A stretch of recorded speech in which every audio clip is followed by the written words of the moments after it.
Assalamualaikum warahmatullahi wabarakatuh. Perkenalkan, nama saya Ima Priyani dengan NPM 522403034. Saya dari kelas MIK XR 4120. Di sini saya akan mempresentasikan tentang Sistem Informasi Kesehatan Monitoring Ibu dan Anak.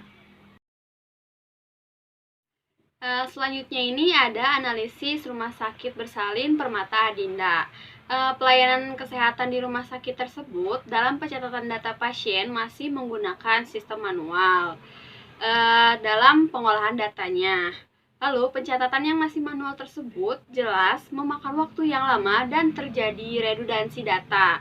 Karena setiap pasien lama atau baru yang datang dicatat ulang nama, umur, alamat, jenis kelamin, nomor telepon yang diberikan, dan lain-lain. Selanjutnya ini kita memasuki perancangan awal.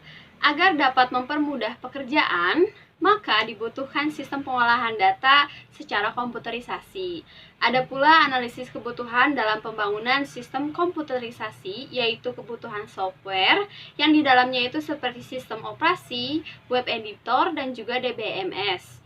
Lalu ada kebutuhan hardware seperti prosesor, RAM, VGA, hard disk, printer, dan juga monitor. Dan kebutuhan informasi seperti laporan identitas ibu, bayi, balita, dan pasangan usia subur. Ada juga laporan rekam medis ibu, bayi, balita, dan pasangan usia subur.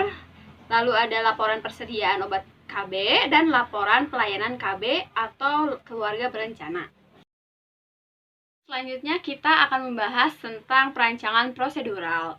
Di bagian atas ini ada dokumen-dokumen seperti dokumen data pasien, detail ibu, detail bayi, ada data rawat, detail pelayanan, ada dokumen pelayanan. Lalu mereka akan diinput secara manual dan setelah itu akan diproses secara komputerisasi yang nantinya akan menjadi input output dari berbagai macam section-sectionnya. Ada juga yang nantinya akan menjadi database pasien dan ada juga yang nantinya diolah menjadi laporan rawat. Lalu di bagian bawah ini ada 4 data seperti data detail penambahan obat, data detail rawat, dan juga data bidan yang nantinya juga akan diinput secara manual. Lalu slide selanjutnya. Nah, bisa kita lihat di sini selanjutnya akan diproses, lalu nantinya akan menjadi suatu input output data, lalu ada data obat yang dijadikan nanti database, lalu ada data bidan juga yang dijadikan nanti database.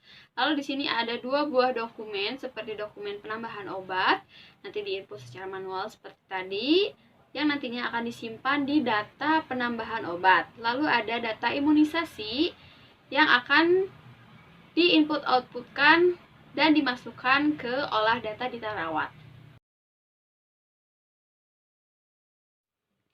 Selanjutnya ini kita memasuki data flow diagram atau DFD. Di sini terlihat DFD level 0. DFD ini menggambarkan proses yang terjadi dalam sebuah sistem, entitas yang berinteraksi dengan sistem, dan aliran data yang menghubungkan proses dan entitas.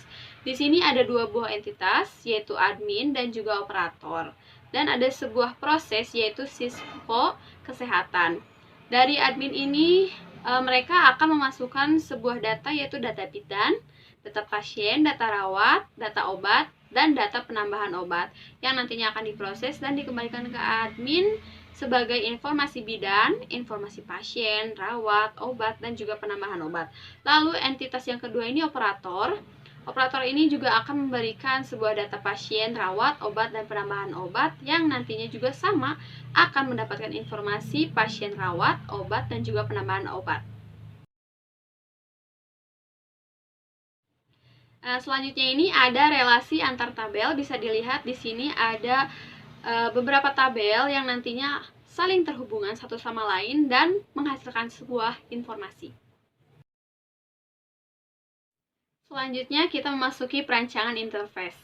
Bisa kita lihat di sini ada sebuah login yang membutuhkan username dan juga password. Lalu bisa diklik login dan baru bisa memasuki sebuah aplikasi. Nah, ini di sebelah kiri Anda ini adalah sistem untuk admin nih. Lalu yang di sebelah kanan ini sistem untuk bidan. Di sini kita memasuki kesimpulan atau conclusion. Dalam pengolahan data pasien di Rumah Sakit Bersalin Permata Adinda masih menggunakan pencatatan yang manual, yaitu pencatatan di buku. Hal tersebut mengakibatkan resiko yang sangat besar dan mengurangi pelayanan yang diberikan kepada pasien. Ada pula kelebihan jika mengubah sistem manual ke sistem terkomputerisasi, seperti memudahkan dalam pembuatan laporan data pasien, khususnya laporan ibu dan anak yang akan dilaporkan kepada IBI, puskesmas, dan dinas kesehatan setempat. Nah, itu dia yang bisa saya sampaikan atau saya presentasikan. Jika ada kurangnya, mohon dimaafkan. Wabillahi taufiq wal hidayah. Wassalamualaikum warahmatullahi wabarakatuh.